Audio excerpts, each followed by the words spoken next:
The Lions defense better not come in sleeping because rookie Jayden Daniels will make them pay. We discuss the best and worst DFS options for the divisional round weekend on today's episode of Locked On Fantasy Football.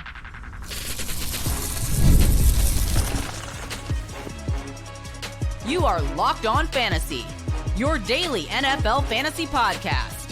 Part of the Locked On Podcast Network, your team every day. Welcome into the Locked On Fantasy Football Podcast. I'm one of your co-hosts, Michelle Magdziuk, and when I'm not doing this, I'm a researcher and fantasy analyst with NFL Network. And I'm your other co-host, Vinnie Iyer. When I'm not doing this, I'm writing about NFL fantasy and betting for sportingnews.com. Today's episode is brought to you by Prize Picks. Go to prizepicks.com/LockedOnNFL and use code all lowercase LockedOnNFL to win $50 instantly when you play $5. All right, we still have games left to go this season. We still have some really fun divisional round games this week with the Ravens taking on the Bills, the Commanders against the Lions, the Rams against the Eagles, and then who else am I missing here? Well, yeah, of course, the Texans against the Chiefs. Kind of the lamest game of the week. That's why I forgot it. But we're going to go through our favorite daily fantasy plays of the week because there's still fantasy football to be played, whether you play on FanDuel, DraftKings, whatever fun app you can use for DFS. We're going to tell you our favorite plays. Some guys we're staying away from position by position here. So let's start with quarterbacks because a lot of fun matchups. Let's just start with Lamar Jackson versus Josh Allen, right? I think that's going to be the most highly anticipated game this weekend, obviously. Now, Josh Allen in this first matchup, very, very bad for fantasy. Lamar Jackson and Derrick Henry had great games, but this will be in Buffalo instead of in Baltimore. And I do think that Josh Allen will show up for this game and be a great fantasy weapon this week. Yeah, when you look at this, this round of divisional games, you'll only have 4 of the top 5 scoring offenses in the league. The Ravens and Bills were right in between. We lost the Buccaneers, but the Commanders were 5th. The Lions were 1st. So you got 2 high-scoring offenses going at it in a couple of games this week. Now, the first game between Lamar Jackson and Josh Allen did not turn into a shootout. It was 35-10, but that game was in Baltimore. The Bills had some issues defensively, but I don't think they've suddenly transformed everything. And the Ravens have been red hot. They've been scoring how they want to.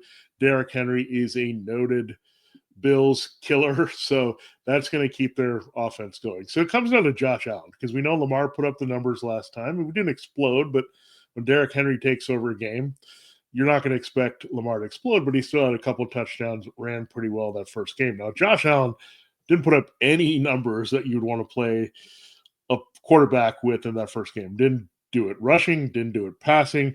Of course, he's gotten a lot better in the second half of the season. He's turned into MVP candidate on the level of Lamar. So head-to-head here, I think being at home just helps Josh Allen immensely right away, and also just the confidence that he's built in the past several weeks. That said, I think I still like Lamar Jackson in this game to compile because when you look at him and the Bills and what they've struggled with a little bit of still, you can run on them with your quarterback. You can spread the ball around on them. With the Ravens, I think their secondary's played a lot better here of late. And that's the big change. Everyone's talking about how much the Bills have changed with their linebackers, but the Ravens defense has been legit good since the bye, just shutting down a lot of things. Your younger players have come through. Now there's one matchup Josh Allen will exploit, but we'll see. Does he have the receiver to exploit it consistently? Is Brandon Stevens. He's a guy that you can burn downfield. So they're going to have to get it done, I think, with some deep shots. I don't know if the Ravens are going to straight up give that to him, but, man, I think I trust Jackson still. I mean, the Ravens are favored in this game, so that says they're going to score more points. Jackson's going to be more involved in that. I'm not saying Allen has a bad game. I think he's playable. But in terms of the value, I think Jackson will be better. But I actually might – again, pivot away from this game for quarterback as a lot of people will be on this game. Yeah, a lot of people are going to be excited. I will say, there hasn't been an opposing quarterback to score even 18 fantasy points against the Bills in Buffalo yet this year. Now Lamar's different, so he could definitely do it. I do think Josh Allen is going to have a little chip on his shoulder, right? He didn't get the first team All-Pro, which is the same voters for MVP, so it looked like they're going to snub him again for MVP. for the guy he's going against, and he's going to want to prove to them, even though this game can't count for MVP voting, which is insane. He's going to want to prove that they are wrong. So I think Josh Allen has a great game. Now, the one quarterback I actually want to go with over both of these guys is Jayden Daniels.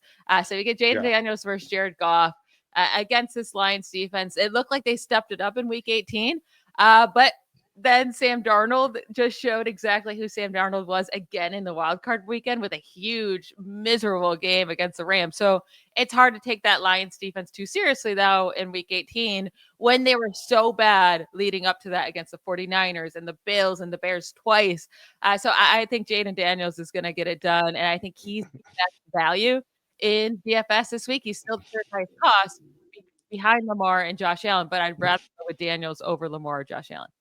Yeah, that's a key pivot you need to make, I think, this week. Again, the Bills-Ravens, they're anticipating it's going to be the most watched non-Super Bowl playoff game ever to date until we get to the next round of the playoffs. Everyone's going to be on that. The general public, they're going to see the hype on all the shows looking at Jackson and Allen. But Daniels and Goff might be the better matchup for scoring because, again, both these defenses are bad. Where the Ravens and Bills defenses are a little bit more concerning. Where you look at the Commanders and Lions, it's a bit of a difference here where the Lions are very good against the run. They stink against the pass. The Commanders stink against the run and have been good statistically, at least against the pass, allowing fewer than 200 yards per game on average. But Jared Goff, we know, is dependent on the run to be more effective passing. I just think you look at this and say, who's going to need to throw more? Who's going to need to make more plays? I think it's Jayden Daniels because, again, the Lions can take away his traditional backs. They're weak in the secondary, so Terry McLaurin can get going. The game script could also favor Jayden Daniels, right? If the Lions get out and pulling away or winning this game, then you're going to see the Commanders throw a lot, Daniels run a lot, trying to make things happen here. So I think Jared Goff might have an easier day of the office because you'll get a lot more support from the running backs, and we've seen Jahmyr Gibbs take over games. So when we look at that, I think Daniels is going to have to compile to win this game. And compiling means more opportunities, running and passing. I could see a situation where he runs and throws the ball combined more than Jared Goff has to throw the ball in this game. So when you have that, then I think it adds up to a better number. And again, Lions pass defense, they're getting some guys back. Terry Arnold looks like he'll play. They'll have some guys out there, but it's still rather weak, especially in facing an elite offense. And they've struggled. Really, they give up a lot of points to elite offenses this year. Yeah, Jayden Daniels has just been so stinking good. He's now scored at least 22 fantasy points in 6 straight games played, not counting that week 18 game when he got pulled at halftime. But he's just been amazing. Now, Jalen Hurts in that Rams matchup, he's the last good playable quarterback this week. It's just going to come his ceiling, right? It's just going to come down to, does he get the tush pushes or not? Does Saquon Barkley fall at the 1 yard line or does he get in? And that will come down to his ceiling or just a solid play. But he's a good play. He's the 4th most expensive guy out of this 8. So that's not bad at all if you want to go the Hurts route. But then there's these 3 quarterbacks, and I'm not getting cute with any of them. It's not. I don't care about saving money here. I just don't want to start any of them. It's Matthew Stafford, Patrick Mahomes, and CJ Stroud. If I was going to start one among this 3, it would be Mahomes because he's been a little bit better as of late. But he scored fewer than 17 points in 11 of 16 games played this year. Last postseason, the Chiefs kept winning. But Mahomes only scored 19 plus points in 1 of the 4 games. That was the Super Bowl, and it took him 8 points in overtime to hit over that 19 points. So the Texans' pass defense is good enough, right? They do allow some passing touchdowns, but they're very stingy in completion percentage and yards per attempt. They just held Justin Herbert to 5.7 points last week. I don't want to start any of these 3 guys in Stafford, Mahomes, or Stroud. Yeah, I would add Hurts to the list only because the Rams defense is playing really well right now. They've got 9 sacks last week. I don't know how much they're going to have to do. Remember, Saquon Barkley bowled over 250 yards rushing in the last game, so that tush-push thing may not happen. We know A.J. Brown might be finding another book to read, and he might be double-teamed again by this Rams secondary because they're weak, just like the Packers were, so you figure that game plan will try to happen again for the Rams. So if I had to play one, I'd actually play Stafford. He actually had a very good game against the Eagles the first time because he was throwing a lot of garbage, right? So there could be a lot of Stafford garbage, which is old school, Lions Stafford, right? Second half, if they're trailing, just chuck into the fourth quarter, and that's how he could get it done here. So Look, it stinks. He's going to be down to probably his two key receivers there, Puka Nacua and Cooper Kupp. Higbee was good last week, but that injury there. So, again, I don't think Mahomes is going to have to do a lot. I don't think the Texans are going to be all that competitive with the Chiefs' defense. So, again, if you're stretching, I go Stafford. But really, I would not kind of veer from that big three of Daniels, Allen, or Jackson this week. Yeah, and there was a big difference, I think, in that first game for the Rams. They're in LA in a controlled environment. Yeah. This is in Philadelphia in the Right. cold. Good So, point. yeah, I'm just staying away from that offense pretty much in general, even the running back for the Rams, which we'll get to here in a moment. Saquon and Derrick Henry both went off in this matchup earlier in the year. Will they do it again? We're going to discuss right after we take a quick break. This episode of Locked On Fantasy Football is brought to you by FanDuel Sportsbook. From the first whistle to the final drive, FanDuel makes the NFL playoffs even more exciting. Right now, new customers can bet $5 and get $300 in bonus bets if you win your first bet. That's $300 to keep the action going. FanDuel app is so easy to navigate. You can really see the NFL spreads very easily. The variety of bets keeps every game exciting. Plus, when you win, you get paid instantly. No waiting around for your winnings. Whether you're betting on your favorite team or just looking to add some extra excitement to the playoffs, FanDuel has got you covered. One pick I like this week, the Commanders are shockingly 9.5-point underdogs in Detroit. They've kept every loss at around 8 points. That isn't week one, and they avenged that loss to the Tampa Bay Buccaneers last week. So Commanders keep everything close. They take it to the wire. I do like Commanders plus 9.5 on that game. Just visit FanDuel.com to join today and get in on your own bets. Get started with $300 in bonus bets. That's FanDuel.com. Make this playoff season unforgettable with FanDuel, an official sportsbook partner of the NFL.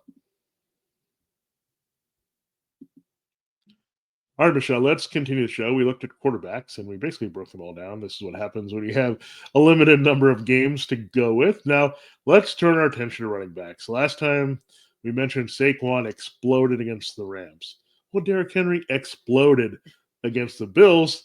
And then you have Jahmyr Gibbs, who gets a pretty bad Commanders run defense. So this is an embarrassment of riches. How are you looking at this, and where do you think the value is? Yeah, those are the top three most expensive guys. Saquon and Henry are super, super expensive. Gibbs a little bit lower. So if you get a discount on Gibbs, like over Saquon and Henry, I am taking Gibbs. I know David Montgomery is coming back, but that doesn't really scare me too much off of Gibbs. I think they're probably will limit Montgomery's workload.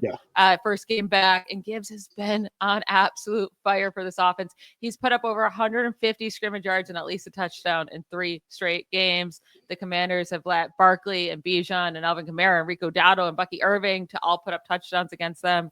They've allowed the 3rd most yards per carry to running backs this year. So love this matchup for Gibbs. And then Saquon and Henry. Yeah, I mean, they're going to be really good plays, right? But you got to pay up for them. If you can afford one of them, then fine. I think I prefer Saquon. I think the Bills are going to go all out to stop Henry and really force Lamar to beat them, which he can do. But that's just me thinking there. I could be totally making that up. Well, I think you just have a look at the history, and they seem to get Derrick Henry going downhill. This goes back to his Titans days. He's been a Bills destroyer. Yeah. So every time he sees that team, I said he needs to rumble and go for it. So, look, I don't want to go too expensive here because it's going to price you out, and you're going to get stuck. That's what's going to happen. You're getting stuck with any random Commanders back or any random Chiefs back. So, is that the best case scenario, or do you go Kyren Williams? It's not like the Eagles are just like a cement wall against running backs. I mean, we do see Josh Jacobs have success, and it's the Rams, right? They block. They got Kyren Williams going.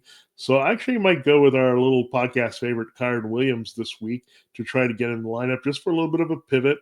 And again, save some money. I might want to try to spend a little bit more at wide receiver, given some elite options. But if you go Kyren Williams, it allows you to maybe look at James Cook, right?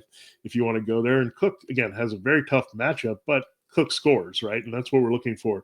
Scoring can really help you there. Like, I don't want to extend to Joe Mixon. The Chiefs backfield is, I think, the one I would avoid. If you really need to go cheap and go for one of the other guys, I go Austin Eckler, and you pay up for one of the backs on the top, right? Because Eckler should catch some catches at least. Brian Robinson looked terrible last week.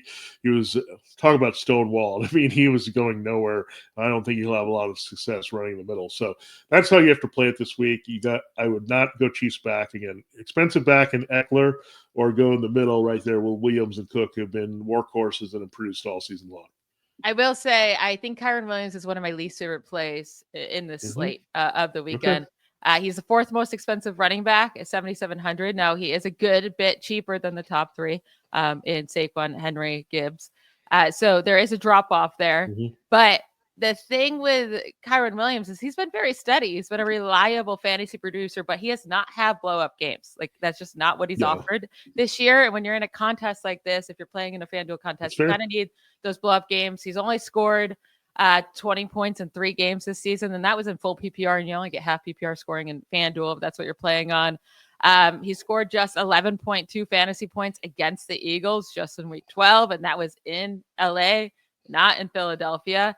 And the Eagles have allowed the second fewest fantasy points to running backs this season, and fewest since their week 6 bye by a good chunk. So I'm staying away from Kyren Williams just because I don't think he has a ceiling. I agree with you on James Cook. It is a tough matchup against the Ravens, but he does score touchdowns. He can have those explosive plays. So I'm okay going with him. Joe Mixon, yeah, it's a super hard matchup, but I do think he's going to get fed because I think the Texans will be able to control the Chiefs offense enough to keep this a close game. So I would go with Joe Mixon over Kyren Williams, and he's cheaper than Kyren Williams. Yeah, I can see your perspective there for sure. I just was trying to save some money here. And look, you might have to settle for some disappointment. You have to look at, where am I going to get the best return this week? Am I going to get a quarterback? Am I going to get it running back? No, it's hard to get that return, right, from Saquon Barkley. He's got to have the elite game, or Derrick Henry's going to have the game. So maybe the answer is Gibbs, and you try to get Gibbs and Cook in there because Gibbs has the best matchup. Like you said, maybe that's a way to go here. But I think Williams is going to be effective. I would prefer, maybe if you can get one of these expensive guys and have Williams as your RB2, I would feel a little bit better. But it's tough this week because you got 3 guys with really good matchups, but you're paying a lot, so they have to come through big time on those matchups. Yeah. Or do you go for the modest price guys in between? So there are many ways to play it. I still think I'd put Williams and Cook as the 4th and 5th best plays just based on volume, and then go to Mixon 6. So pretty close. And then again, do everything you can to not play Commanders and Chiefs backs this week. Yeah, I mean, Isaiah Pacheco's been pointless, and the Commanders running back hasn't had 70 rushing yards in a game since week 13. It's just Jayden Daniels leading this team in rushing yards and rushing touchdowns and everything. So stay away from both of those backfields for sure. We have a lot of wide receivers and tight ends to talk about. I think that's a big storyline here in the divisional round because, I mean, these teams are stacked, right? It's why they're still here. So we have to figure out what guys we like, what guys we don't like. We'll get to that right after the break. Did Rocket Money help you find any subscriptions you forgot about or that you were paying for twice? That definitely happened to me. And I had a few subscriptions that I didn't even realize I was still paying for. And Rocket Money made it so easy to track them all down. It's like having a personal assistant for your finances. Rocket Money is a personal finance app that helps you find and cancel your unwanted subscriptions, monitors your spending, and helps lower your bills so you can grow your savings. It brings everything together in one place, whether it's subscriptions, your spending habits, or even the goals you want to hit this year.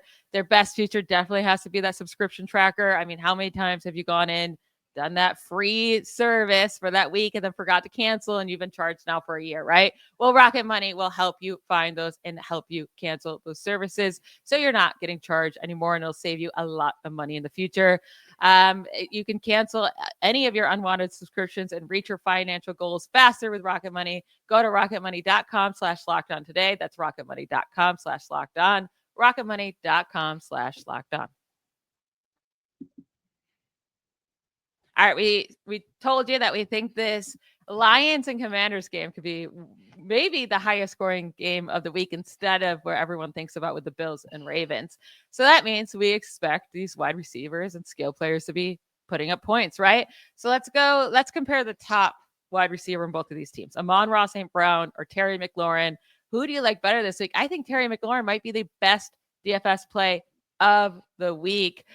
He's been so incredibly good. He has the same ceiling as the other guys priced higher than him, like St. Brown, Puka Nacua, Nico Collins, and AJ Brown.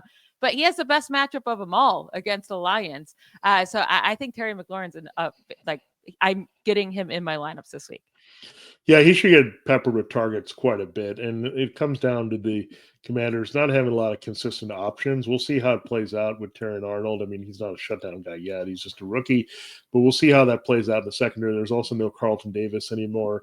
That may have been a guy that could have slowed down McLaurin. So I wonder if they'll just say, okay, McLaurin can get his, but we're going to keep everyone else from doing anything here in this game. Because Diami Brown, you have to pay attention now. I mean, there are some other receivers. I mean, Zach Ertz, Olamide Zaccheaus, and Cliff Kingsbury has done a great job of involving other receivers at the right times. It's not like they have a consistent number two here, but just getting other people involved all over the field at different levels, like throwing deep, short, intermediate. So he's done a really good job of that. But McLaurin also should have the most targets, I think, because the Lions can spread the ball around a little bit and get some favorable matchups. Well, I think the Commanders are going to feed McLaurin as much as possible downfield to get those plays. He's also the big touchdown scorer. St. Brown has had some quieter games. I mean, he's come on strong of late, but McLaurin has just emerged as a guy that they're also throwing to in scoring situations as well. So I think he's first. I think Amon-Ra St. Brown I would go next because, again, you look at this team,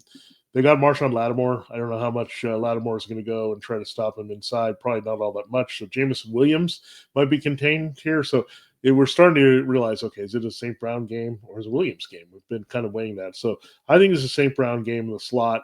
But McLaurin, again, it always has to be a McLaurin game for the Commanders. Yeah, I mean, Jameson Williams, though, has been highly productive. Yeah. The Vikings were able to hold him. He did get 8 targets, so that's great to see, but he only had 6 receptions for 34 yards. But the weeks prior, 23.5 points and 22 fantasy points in half PPR. Like, he has been balling out, so I'm okay with going with him as well. Diami Brown, like, are we trusting him to have another big game? Like we said, it is a nice matchup.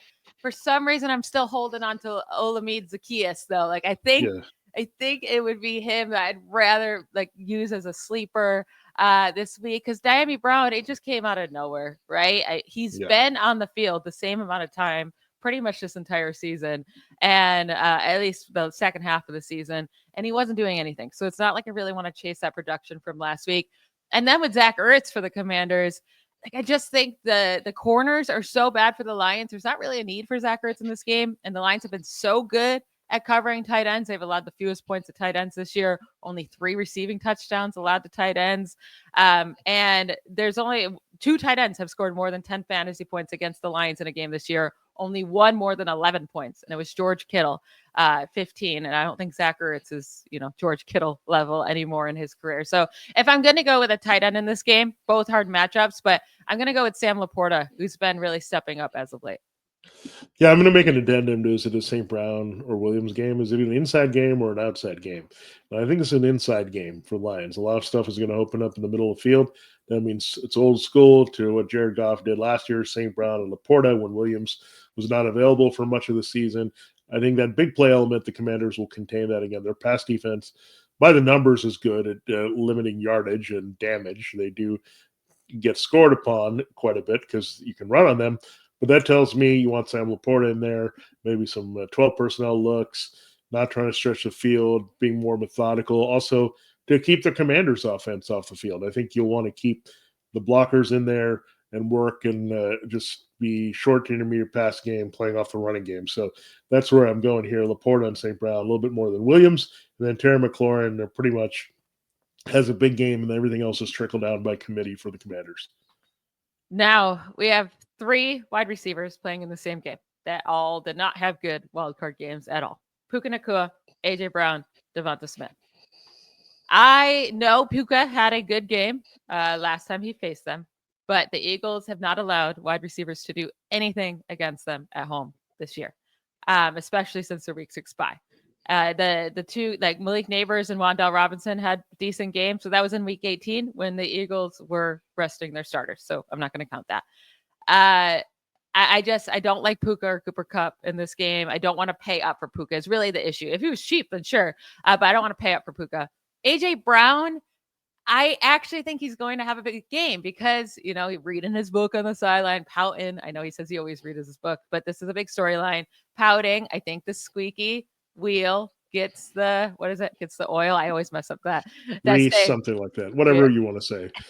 It's all but good. I think AJ Brown actually is a very sneaky play. He's expensive, so it's a risk. But if I had to go with one of these three guys, I think AJ Brown has the biggest game of the week. Yeah, we talked about it that he had 13 targets, I believe, in the first game. He had some downfield plays, went well more than 100 yards. So there's that with AJ Brown. Again, they have to get that going. We'll see. The double teams were there last week, and that was part of it. But also, overall, the Rams secondary is a bit young. It's their weakness. They got to go get some upgrades there. They do have some players on the back end, but they need to get a little bit more experience and also short up a little bit in certain situations. So I think AJ Brown can have a good game. Again, sometimes it just depends on the coverage looks that he gets. That said, I think the Eagles also didn't force it to him last week because they're well in control of the game. The Rams could challenge him a little bit, at least early. So AJ Brown, I think, does rebound. I think it's either a 100-yard game with a good chance for a score or it just absolutely goes in tank. He's like a bit of a boom or bust receiver. I'm leaning more towards boom in this game. They need him. And again, it was AJ Brown and Barkley show the first time. So I think that could play out again, this particular matchup. If I had to go somewhere else, I look at Dallas Goedert maybe more than Devonta Smith. I think they need to go there. It's harder to throw to Devonta Smith a slot outside away from Brown in this particular matchup. So I do like Dallas Goedert quite a bit to make a few plays against the Rams, who have been vulnerable against the tight end and coverage this year. Yeah, Rams have given up the second most fantasy points to tight ends this year. We just saw TJ Hawkinson. He was the only guy that had a good game for the Vikings last week. And just like in their last 3 games played, the Rams have allowed TJ Hawkinson, Trey McBride, Noah Fant, and AJ Barner to all have good fantasy performances against them. So I really like Dallas Goedert this week. I would like him in my lineups. So moving on to the Houston Chiefs game, that's a lot harder, right? You have Nico Collins, but he's super expensive, and it's really the only guy that the Chiefs have to worry about. It makes you kind of like Dalton Schultz, right? Because the Chiefs have been really, really bad at covering tight ends this year, giving up the most receiving yards to tight ends in the 2024 season. Schultz had a pretty solid game against them in week 16. He had 45 yards, a touchdown, 5 receptions against the Chiefs. So if Schultz plays, because he is a bit banged up, but if he plays, you expect him to have a nice game, especially since Cade Stover is on IR, so he won't be playing in this game. Yeah, I mean, this is another part of this game. We look at the running backs. Now we look at the wide receivers. Unfortunately, the guy that went off against the Chiefs is not available to the Texans. It's Tank Dell. So that'll be interesting to see now that Collins doesn't have someone else to deflect the attention. How do the Chiefs cover him? I think he'll be okay. I just can't invest too much in him. And look, the Chiefs wide receiver situation continues to get mucked up a little bit. Too many guys that are joining the mix all of a sudden. And they're not guys that are like one guy stands out. Right now, it's more veterans in the mix. You just basically don't have Rashee Rice, but now we've got a whole bunch of guys that they're throwing to on a pretty equal level here in a situational play. So again, it's hard to go there with the Chiefs in any aspect. You just don't know what you're going to get target-wise or anything. I mean, if I was going, I would just go super cheap and take a shot at like a Justin Watson. Who knows? If he makes a big play and gets 60 yards with it, then you're good to go in his return on investment. So I would avoid that. The guy that we will look at maybe for myself is Travis Kelce. You must just look at, it's playoff time. It's time to start playing. I've had 2 weeks off, so, well, almost, yeah. So I think he's been in a good spot here to rest, and I think that's going to rejuvenate him a little bit. He knows this is his clutch time of the year. He had a big playoffs last year. So if I'm going anywhere in the Chiefs pass game to invest, I'm going Kelce, and that's it. Yeah, I'm with you. I'm interested in Kelce. We saw he didn't do anything at the end of last year in the regular season and then blew up in the playoffs. Mahomes just said, like, this is Kelce's time to show up because, this is when he shows up the biggest. So it's hard not to like Kelce this week. And if you're going to go with a guy on the Chiefs, it would be Kelce. I agree. Now, that Ravens-Bills game, we expect it to be a fun game, right? Because these quarterbacks are so good. But the wide receivers, I mean, neither of these guys have really good wide receivers. It seems like Zay Flowers is not going to play in this game. I do think Keon Coleman, though, is a sneaky, good, cheap play this week. The Ravens allowed the 5th most fantasy points to wide receivers. I know they've been playing better, but they have allowed a lot of downfield receiving yards. That's kind of where they're struggling. The only teams that allowed more downfield receiving yards than the Ravens this year were the Jaguars and the Lions. And Coleman, in the last game that he played against the Bills, he had a 24-yard reception. He had a 21-yard reception. He dropped a 40-yard reception. It should have been a huge game for him if he just would have caught that one. And now Coleman does have dropsies issues, so maybe he does that. But he's averaging nearly 19 yards per reception this year. So I do think if anyone has a sneaky good game for the Bills, it's Keon Coleman. Yeah, and the other thing, look at last week's matchup, right? Who got free against the Ravens was that Van Jefferson touchdown that kind of gave the Steelers a glimmer of hope, and it was against their favorite corner to pick off here, Brandon Stevens, partly because he has some experience and youth that are more reliable in the Ravens secondary elsewhere. I know Kyle Hamilton was a little bit turned around on that play, but still, it was Brandon Stevens' fault. And he was a guy that teams have targeted. He's probably down there with the worst corners in the NFL. So if you can get Keon Coleman lined up on him, that's the source of where the Ravens are giving up a lot of big plays, wherever he's in coverage, and then Hamilton has a bit of confusion, and it's suddenly single coverage versus a zone look or too high type of deal to keep that big play from going away. So, yeah, Keon Coleman is your best bet for that. Khalil Shakir is more of that after-the-catch guy. That's maybe not going to happen. The Ravens are a good tackling team. So that's where I go for sure. I think Keon Coleman is a good sleeper this week. Guy you can throw in if you're investing a lot in running back, right? So I like that as well. And for the Ravens, I think there's only one choice if you're going with a receiver. I mean, I don't think I necessarily want to go there, but he can get you a touchdown. He did score last week. It's Rashad Bateman. I mean, you can't go to other guys because they. What about Mark Andrews? Yeah, I think you'd go there tight end, but I'm saying it wide receiver, right? Like, I don't know. I'm not going to take a shot that Anthony Miller is going to show up or Tyler Wallace is going to do something or Nelson Aguilar. No, they're not even throwing to these guys. But Bateman, they do throw to in high leverage situations when you have no opportunity to say Flowers downfield, right? So Bateman still can score. So I think the tight ends are okay. Like Isaiah Likely actually did come through, not totally the way we wanted, but he was the leading receiver, 3 catches, 53 yards for this Ravens team. So if Flowers out, I would expect a similar type of game plan, getting the ball as much to Andrews, Likely, and Bateman. And I think you'd probably get your better values there playing Bateman or Likely versus Andrews. Yeah, and it's hard because like Dalton Kincaid's matchup isn't too bad. But at the same time, you never know. He just has to split it with Knox. Yeah, and always. It's Knox and Kincaid, so it's hard to pay for him because he's never cheap because of his name. And so if I am going to pay for one of these tight ends, maybe you just go with Isaiah Likely, but maybe you pay up for Mark Andrews, hope for that touchdown. But it is a little bit of a harder matchup for Mark Andrews as well. This game's a sneaky hard one because I think it'll be lower scoring than we want it to be. Yeah. Or it's going to be 40-40. I don't know. I can see it anyway because these quarterbacks are so stinking good. I don't know. But it will be a really fun weekend. That is it for today's show. Tomorrow we'll get into sleepers, some guys that you can play that's a little bit cheaper. Tomorrow, get into our prize picks of the week. And, of course, our fan duel lineup. Thank you to you all for giving us a listen. Subscribe if you're watching us on YouTube. Give us a like on whatever podcast app you're listening to us on. We'll talk to you tomorrow. Bye, y'all.